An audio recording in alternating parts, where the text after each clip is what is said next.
ओम शांति। 4 मई 2022 प्रातः मुरली। ओम शांति। बाप दादा मधुबन। आज की मुरली में बाबा बोले, मीठी बच्ची सिरमत पर पवित्र बनो तो धर्मराज की सजाओं से छूट जाएंगे। हीरे जैसा बनना है तो ज्ञान अमृत पियो, विष को छोड़ो। आज का प्रश्न है, सतयुगी पद का सारा मदार किस बात पर है? उत्तर, पवित्रता पर। तुम्हें याद में रह पवित्र जरूर बनना ही। पवित्र बनने से ही सद्गति होगी। जो पवित्र नहीं बनते वे सजा खाकर अपने धर्म में चले जाते हैं। तुम भल घर में रहो परंतु किसी देहधारी को याद नहीं करो। पवित्र रहो तो उच्च पद मिल जाएगा। आज का गीत है, तुम्हें पाके हमने जहाँ पा लिया है, जमी तो जमी आसमां पा लिया है। ओम शांति। शिव भगवानुवाच, और कोई को भी भगवान नहीं कहा जाता। एक निराकार परम पिता परमात्मा को ही शिव बाबा कहा जाता है। वह है सभी आत्माओं का बाप। पहले पहले यह निश्चय होना चाहिए, हम शिव बाबा के बच्चे जरूर हैं। दुख के समय कहते हैं, परमात्मा सहायता करो, रहम करो। यह भी नहीं जानते हैं कि हमारी आत्मा परमात्मा को याद करती है। अहम आत्मा का बाप वह है। इस समय सारी दुनिया है पतित आत्माओं की। गाते हैं, हम पापी नीच हैं, आप संपूर्ण निर्विकारी हैं, परंतु फिर भी अपने को समझते नहीं। बाप समझाते हैं कि जब तुम कहते हो भगवान बाप एक है तो तुम सब आपस में भाई भाई हो गई। फिर शरीर के नाते सब भाई बहन ठहरे। शिव बाबा के बच्चे फिर प्रजापिता ब्रह्मा के भी बच्चे ठहरे। यह तुम्हारा बेहद का बाप टीचर गुरु है। यह कहते हैं, मैं तुमको पतित नहीं बनाता हूँ, मैं तो आया हूँ पावन बनाने। अगर मेरी मत पर चलेंगे तो यहाँ तो सब मनुष्य रावण मत पर है। सब में 5 विकार है। बाप कहते हैं, बच्ची अब निर्विकारी बनो, सिरमत पर चलो, परंतु विकारों को छोड़ते ही नहीं है तो स्वर्ग के मालिक बनते नहीं। सब अजामिल जैसे पापी बन गए हैं। रावण संप्रदाय है, यह शोक वाटिका है, कितना दुखी है। बाप आकर फिर राम राज बनाते हैं तो तुम बच्चे जानते हो कि यह सच्चा सच्चा युद्ध का मैदान है। गीता में भगवान कहते हैं, काम महाशत्रु है, उन पर जीत पहनो। सो तो पहनते नहीं हैं। अभी बाप बैठ समझाते हैं, तुम्हारी आत्मा इन आर्गन्स द्वारा सुनती है, फिर सुनाती है, एक आत्मा करती है। हम आत्मा हैं, शरीर धारण कर पाठ बजाते हैं, परंतु मनुष्य आत्मा अभिमानी के बदले देह अभिमानी बन पड़ते हैं। अब बाप कहते हैं, देही अभिमानी बनो। सतयुग में आत्मा अभिमानी रहते हैं, परमात्मा को नहीं जानते हैं।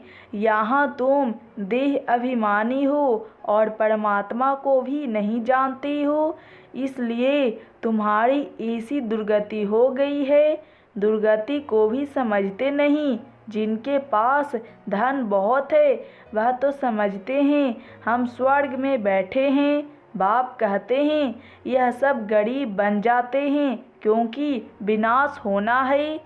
विनाश होना तो अच्छा है ना, हम फिर मुक्ति धाम में चले जाएंगे, इसमें तो खुश होना चाहिए। तुम मरने के लिए तैयार कर रहे हो, मनुष्य तो मरने से डरते हैं। बाप तुमको बैकुंठ ले चलने के लिए लायक बना रहे हैं। पतित तो पतित दुनिया में ही जन्म लेते रहते हैं, स्वर्गवासी कोई भी नहीं होते। मूल बात बाप कहते हैं, पवित्र बनो। पवित्र बनने बिगड़ पवित्र दुनिया में चल नहीं सकेंगे। पवित्रता पर ही अबलाओं पर मार पड़ती है। विष को अमृत समझते हैं। बाप कहते हैं ज्ञान अमृत से तुमको हीरे जैसा बनाता हूँ, फिर तुम विष खाकर कौड़ी जैसी क्यों बनते हो? आधा कल्प तुमने विष खाया, अब मेरी आज्ञा मानो, नहीं तो धर्मराज के डंडे खाने पड़ेंगे। लौकिक बाप भी कहते हैं बच्ची ऐसा काम नहीं करो जो कुल का ना बदनाम हो। बेहद का बाप कहते हैं श्रीमत पर चलो, पवित्र बनो। अगर काम चिता पर बैठे तो तुम्हारा मुंह काला तो है और ही काला हो जाएगा। अभी तुमको ज्ञान चिता पर बिठाई गोरा बनाते हैं। काम चिता पर बैठने से स्वर्ग का मुंह भी नहीं देख सकेंगे। इसलिए बाप कहते हैं अब श्रीमत पर चलो। बाप तो बच्चों से ही बात करेंगे ना, बच्चे ही जानते हैं बाप हमको स्वर्ग का वर्षा देने आए हैं। कलयुग अब पूरा होना ही, जो बाप की श्रीमत पर चलेंगे उनकी ही सद्गति होगी। पवित्र नहीं बनेंगे तो सजा खाकर अपने धर्म में चले जाएंगे। भारतवासी ही स्वर्गवासी थे, अब पतित बन पड़े हैं, स्वर्ग का पता ही नहीं है। तो बाप कहते हैं तुम मेरी श्रीमत पर ना चल, औरों की मत पर चल। विकार में गए तो मरे, फिर भल पिछाड़ी में स्वर्ग में आएंगे, परंतु पद बहुत हल्का पाएंगे। अभी जो साहूकार है वह गरीब बन जाते हैं, जो यहाँ गरीब है वह साहूकार बनेंगे। बाप गरीब निवाज है, सारा मदार पवित्रता पर है। बाप के साथ योग लगाने से तुम पावन बनेंगे। बाप बच्चों को समझाते हैं मैं तुमको राजयोग सिखलाता हूँ, मैं घर बार नहीं छुड़ाता हूँ। भल घर में रहो परंतु विकार में मत जाओ, और कोई भी देहधारी को याद नहीं करो। इस समय सब पतित हैं, सतयुग में पावन देवता थे, इस समय वह भी पतित बन पड़े हैं। पुनर्जन्म लेते लेते अब अंतिम जन्म हो गया ही। तुम सब पार्वतियाँ हो, तुमको अब अमरनाथ बाप अमर कथा सुना रहे हैं। अमरपुरी का मालिक बनाने तो अब अमरनाथ बाप को याद करो, याद से ही तुम्हारे विकर्म विनाश होंगे।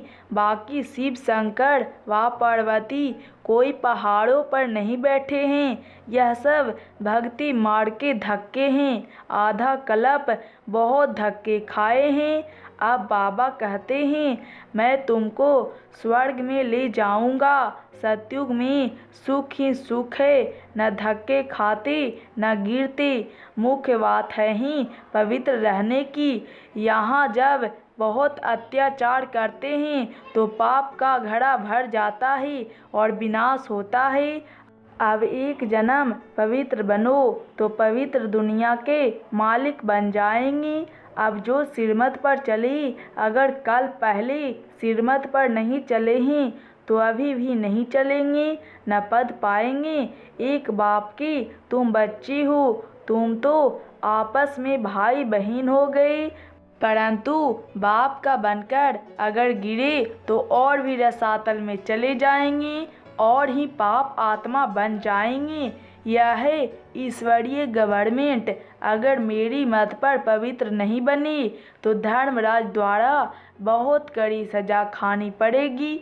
जन्म जन्मांतर के जो पाप किए हैं उन सब की सजा खाकर हिसाब किताब चुकतू करना होगा, या तो योगबल से विकर्मों को भस्म करना होगा, या तो बहुत कड़ी सजा खानी पड़ेगी।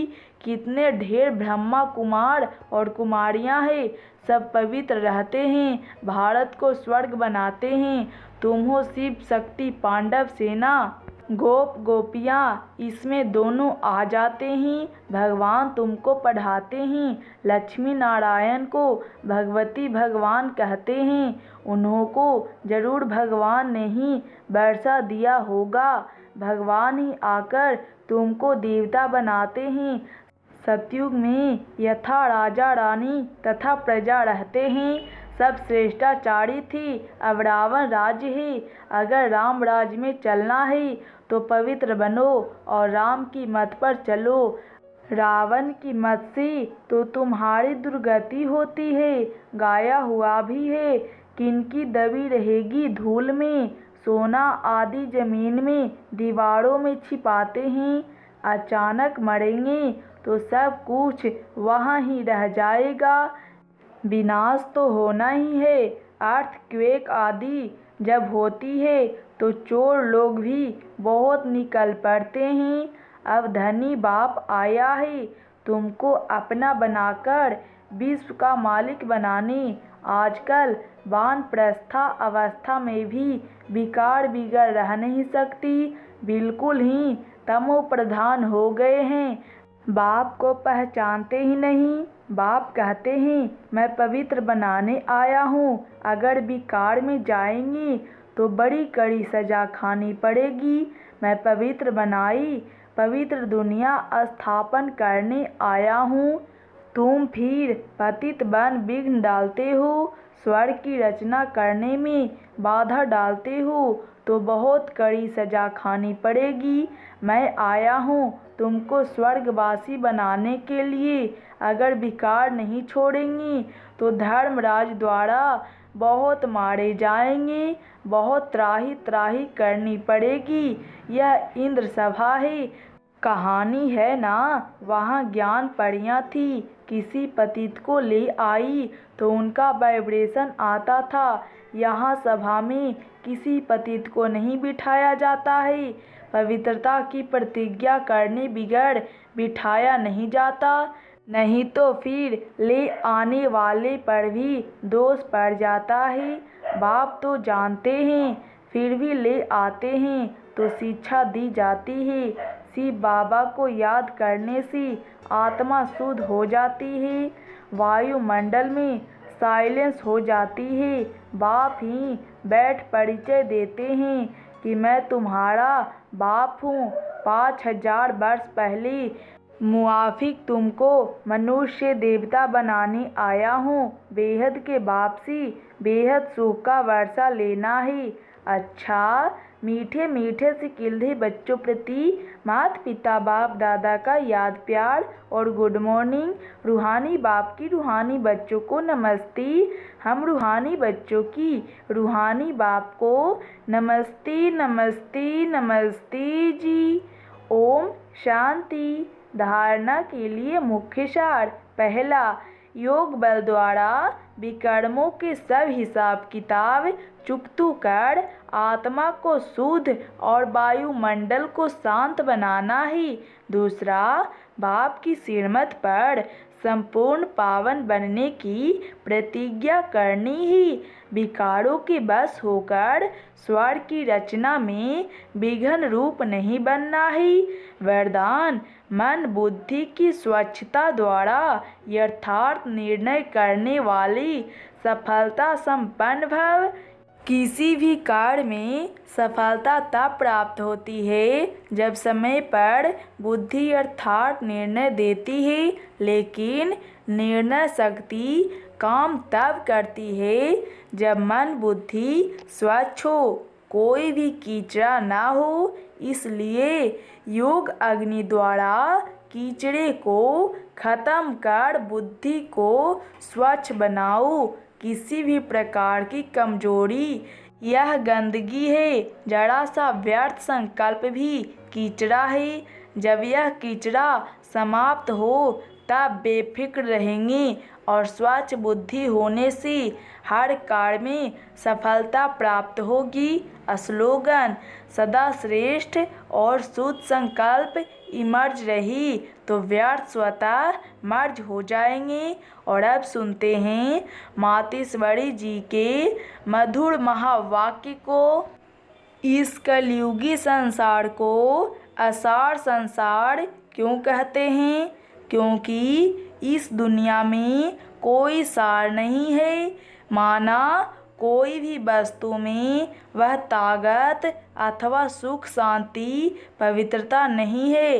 इस सृष्टि पर कोई समय सुख शांति पवित्रता थी, अभी वह नहीं है, क्योंकि अभी हर एक में 5 भूतों की प्रवेशता है। इसलिए ही इस सृष्टि को भय का सागर अथवा कर्म बंधन का सागर कहते हैं। इसमें हर एक दुखी हो परमात्मा को पुकारते हैं, परमात्मा हमको भव सागर से पार करो। इससे सिद्ध है कि जरूर कोई अभय अर्थात निर्भयता का भी संसार है जिसमें चलना चाहते हैं। इसलिए इस संसार को पाप का सागर कहते हैं, जिससे पार कर पुण्य आत्मा वाली दुनिया में चलना चाहते हैं। तो दुनियाएं 2 है, एक सतयुग सार वाली दुनिया, दूसरी है कलयुगी असार की दुनिया। दोनों दुनियाएं इस सृष्टि पर होती है। मनुष्य कहते हैं, हे प्रभु, हमें इस भव सागर से उस पार ले चलो। उस पार का मतलब क्या है? लोग समझते हैं उस पार का मतलब है जन्म मरण के चक्कर में न आना, अर्थात मुक्त हो जाना। अब यह तो हुआ मनुष्यों का कहना, परंतु परमात्मा कहते हैं, बच्चों, सचमुच जहाँ सुख शांति है, दुख अशांति से दूर है, उस दुनिया में मैं तुमको ले चलता हूँ। जब तुम सुख चाहते हो तो जरूर वो इस जीवन में होना चाहिए। अब वो तो सतयुगी वैकुंठ के देवताओं की दुनिया थी, जहाँ सर्वदा सुखी जीवन थी। उन देवताओं को अमर कहते थे। अब अमर का भी कोई अर्थ नहीं है। ऐसे तो नहीं, देवताओं की आयु इतनी बड़ी थी जो कभी मरते नहीं थे। अब यह कहना उन्हों का रोंग है, क्योंकि ऐसी है नहीं। उनकी आयु कोई सतयुग त्रेता तक नहीं चलती है, परंतु देवी देवताओं के जन्म सतयुग त्रेता में बहुत हुए हैं। 21 जन्म तो उन्होंने अच्छा राज चलाया है, और फिर 63 जन्म द्वापर से कलयुग के अंत तक। टोटल उन्हों के जन्म चढ़ती कला वाले 21 हुए और उतरती कला वाले 63 हुए। टोटल मनुष्य 84 जन्म लेते हैं।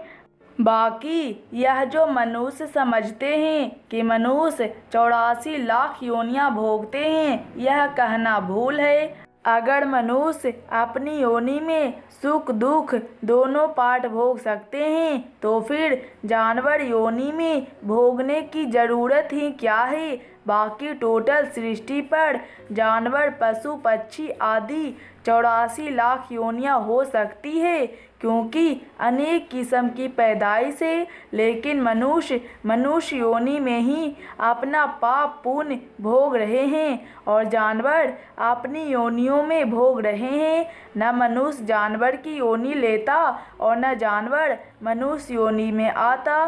मनुष्य को अपनी योनि में ही भोगनी पड़ती है। इसलिए उसे मनुष्य जीवन में ही सुख दुख की महसूसता होती है। ऐसे ही जानवर को भी अपनी योनि में सुख दुख भोगना है, मगर उन्हों में यह बुद्धि नहीं कि यह भोगना किस कर्म से हुई है। उन्हों की भोगना को भी मनुष्य फील करता है, क्योंकि मनुष्य बुद्धिवान। बाकी ऐसे नहीं, मनुष्य कोई 84 लाख योनियां भोगते हैं। यह तो मनुष्यों को डराने के लिए कह देते हैं कि अगर गलत कर्म करोगी तो पशु योनि में जन्म मिलेगा। हम भी अभी इस संगम समय पर अपनी जीवन को पलटाए पाप आत्मा से पुण्य आत्मा बना रहे हैं। अच्छा, ओम शांति।